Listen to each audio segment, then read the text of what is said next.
अस्सलाम वालेकुम। अच्छा, आज का जो हमारा टॉपिक है वो ये है कि जो लास्ट टाइम हमने टॉपिक किया था वो क्या था, पंजाब सोशल सिक्योरिटी में कंट्रीब्यूशन कैसे फाइल करें।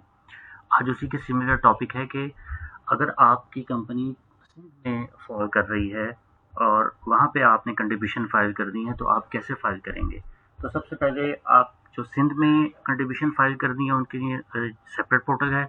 मैंने लास्ट लेक्चर में आपको बताया था कि हर प्रोविंस का सेपरेट है और हर डिवीजन बनी हुई है। एक प्रोविंस के अंदर 2 से 3 डिवीजन भी हो सकती हैं। वो आप जब अपने इंस्पेक्टर से चेक करेंगे तो वो आपको ऑटोमेटिकली जब लॉगिन देंगे तो उस लॉगिन के अंदर वो डिफाइन कर देंगे कि आपका ये पोर्टल और ये पासवर्ड है और इस एरिया में आप रजिस्टर्ड हैं। तो अब हम जो आज कंट्रीब्यूशन फाइल करेंगे वो Sindh employ social security contribution कैसे फाइल करेंगे, इसके क्या रेट्स हैं और ये कितने पे मिनिमम है, उसका क्या तरीकाकार है। अच्छा, मैं आपको क्लियर कर दूं कि अभी मैंने जो अभी रेट्स आपको बता रहा हूँ वो रेट्स आपके 2024 के हैं। अब 2024 और 25 के रेट्स अभी ज़ाहिर बात है कि जुलाई चल रहा है तो अभी नोटिफिकेशन आए नहीं है। जो ही नोटिफिकेशन आएंगे तो मैं एक और वीडियो बनाऊंगा, इसके ऊपर मैं दोनों के रेट आपको क्लैरिफाई कर दूंगा कि कैसे आपने इनके जो रेट्स हैं वो आपने नए रेट डालने हैं। चलिए आप वीडियो स्टार्ट करते हैं। सबसे पहले आप ये ehrmis.cc.gov.pk पे आप क्या नाम है एंटर करेंगे तो ये विंडो ओपन हो जाएगी। इसमें आप अपना रजिस्ट्रेशन नंबर देंगे, पासवर्ड देंगे। जो ही आप एंटर करेंगे तो ये विंडो आपके सामने अपीयर हो जाएगी। और लास्ट सेक्शन में मैंने क्लियर किया हुआ है कंट्रीब्यूशन आपने कैसे फाइल करनी है, क्या तरीकाकार है उसका। फिर मैं आपको सिंपली बता दूं कि जब डाटा आपने इंपोर्ट करना है तो डाटा इंपोर्ट के लिए आप इंपोर्ट MS एक्सेल जाएंगे।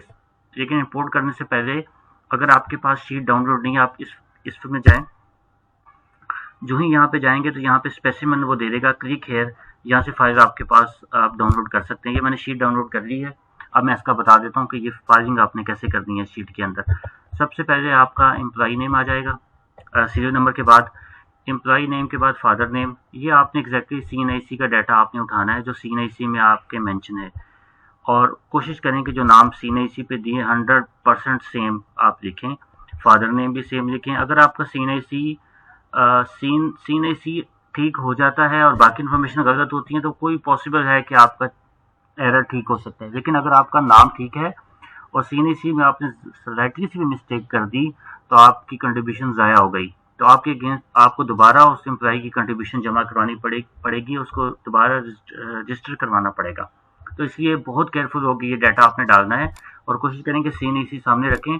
एक दफ़ा डाटा आपने कलेक्ट कर लिया तो फिर सारी बातें कि फिर तो आपको दोबारा ज़रूरत नहीं होगी वो डाटा कहीं से देने की, तो आप इसी तरह कंट्रीब्यूशन फाइल करते रहेंगे। तो फर्स्ट टाइम जो डाटा कलेक्ट करना है वो बहुत आपने विजिलेंट होकर डाटा बनाना है। अच्छा, उसके बाद डेजिग्नेशन आ जाएगी। उसकी क्या डेजिग्नेशन है, एम्प्लॉयमेंट टाइप अब PT, ये मैंने आपको ऑलरेडी लेक्चर में बताया था, PT for permanent, CD contractual, DW daily wages, PR piece rated, OT others. अच्छा, स्किल लेवल क्या है, HS high skilled, SK skilled, SS semi skilled, US unskilled. इसका कोई फर्क नहीं पड़ता, ये आपने अपनी टर्मिनोलॉजी के मुताबिक लिखना है वो क्या है। और इस कैटेगरी के अंदर भी आपने सिवाय डेली वेजर के बाकियों का जो सैलरी का रेट है वो आपने यहाँ पे डिफाइन कर देना है। अच्छा, यहाँ पे आ जाएंगे सैलरी, उस पर्सन की कितनी सैलरी थी उस महीने।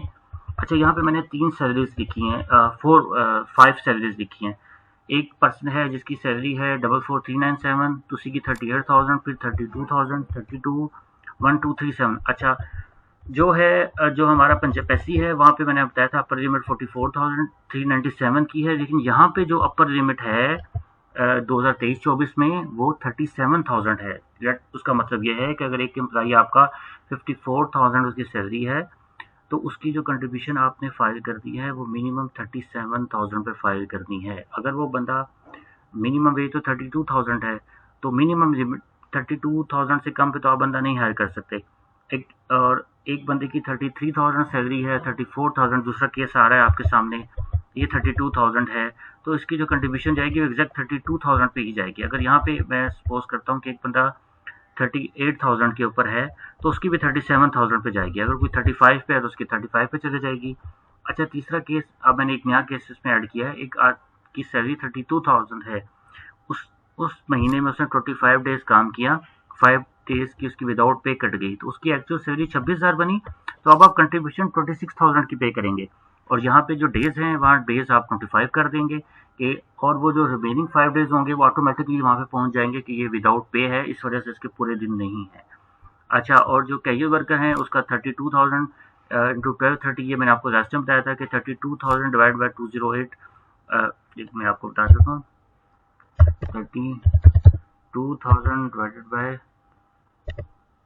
26, ये 1231 रेट आ गया, उसका पर डे का जो रेट है वो ये है। और 22 डेज कैजुअल वर्कर ने काम किया और 20 सैलरी उसकी 27 बन गई, तो इस पर उसकी कंट्रीब्यूशन डिक्लेयर होगी। लेकिन किसी भी बंदे की सैलरी 44, 38, 39 है तो अपर लिमिट 37 है, और अभी 2024-25 की लिमिट आएगी, वो भी मैं आपको कन्वे कर दूंगा कि उनकी अपर लिमिट क्या है, पंजाब की भी और सिंध की भी। नेक्स्ट कॉलम सेम वही है, इज एम्प्लॉय सेपरेटेड, मैंने लिख दिया है कि नो का मतलब है कि ये हमारे साथ अभी काम कर रहा है। जब यस करना है इसका मतलब है कि वो बंदा उस महीने में छोड़ के चले गया है, आपने सिर्फ उसकी कंट्रीब्यूशन डाल रहे हैं, तो नेक्स्ट मंथ ये बंदा यहाँ पे मौजूद नहीं होगा। तो जब वाइल लिख के भेजेंगे तो ऑटोमेटिकली उनके पास वो डाटा वहाँ पे पहुँच जाएगा। लेकिन अगर वही नेक्स्ट मंथ आप जाएंगे तो नेक्स्ट मंथ आपको मुश्किल होगी, लेकिन उसका भी तरीका है, वो भी आप उस एम्प्लॉय को आउट कर सकते हैं। ये मोबाइल नंबर है, या एम्प्लॉय का मोबाइल नंबर दे देंगे। यहाँ पे जेंडर है, जेंडर में सेम है, M for male, F for female.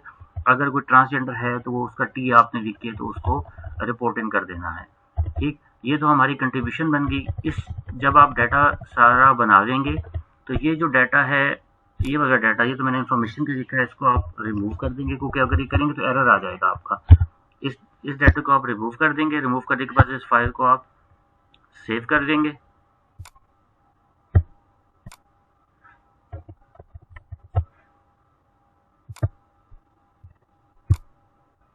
Data remove हो गया, इस फाइल को मैंने यहाँ पे सेव कर दिया, और यहाँ से आप चूज फाइल में जाके ये डाटा लोड करेंगे। जो ही आप डाटा यहाँ पे लोड करेंगे तो ये आपके सामने बार ओपन हो जाएगा। ये मैंने डाटा फीड करवा दिया, यही वाला सेम, देखिए वो डाटा फीड हो गया है। ये पोर्टल आ रहा है, ये पोर्टल के अंदर मैंने फीड किया है, एक्सेल शीट फीड हो गई है। टोटल एम्प्लॉइज 4 थे, 1 कॉन्ट्रैक्चर, 1 डेली वेजर और 2 परमानेंट एम्प्लॉइज। अब लेकिन नेम दोबारा वेरीफाई कर लें, इनका डाटा सारा सेम है। ये जब आप डाटा वेरीफाई कर लेंगे तो अगेन जो कंट्रीब्यूशन कैलकुलेट हो रही है वो ये हो रही है 7625।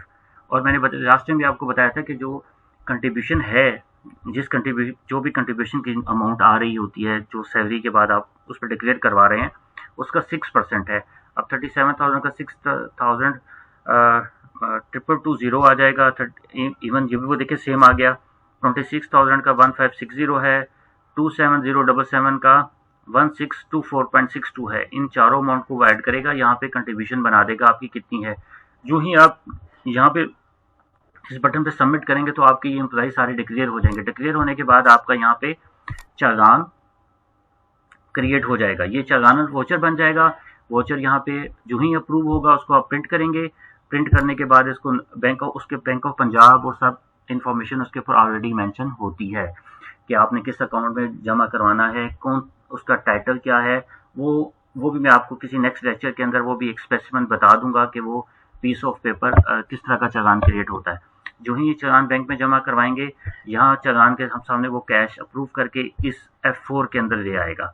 F4 के अंदर लेके आपकी कंट्रीब्यूशन जमा हो जाएगी। इसी तरह आपने मंथली कंट्रीब्यूशन उसकी जमा करवाते जाना है। इसके सिलसिले में आपको कोई क्वेश्चन हो, कोई आपको मसला आ रहा हो तो आप उसके अंदर मुझे मैसेज कर दें, मैं आपको उसका आंसर भी दे दूंगा और आपको तरीका भी बता दूंगा कि आपके ये एरर क्यों हो रहा है। इसके साथ आज का लेक्चर खत्म होता है। नेक्स्ट वीडियो के लिए मैं कोई अच्छी सी वीडियो आपके बना के फिर अपलोड करूंगा। तब तक अल्लाह हाफिज़।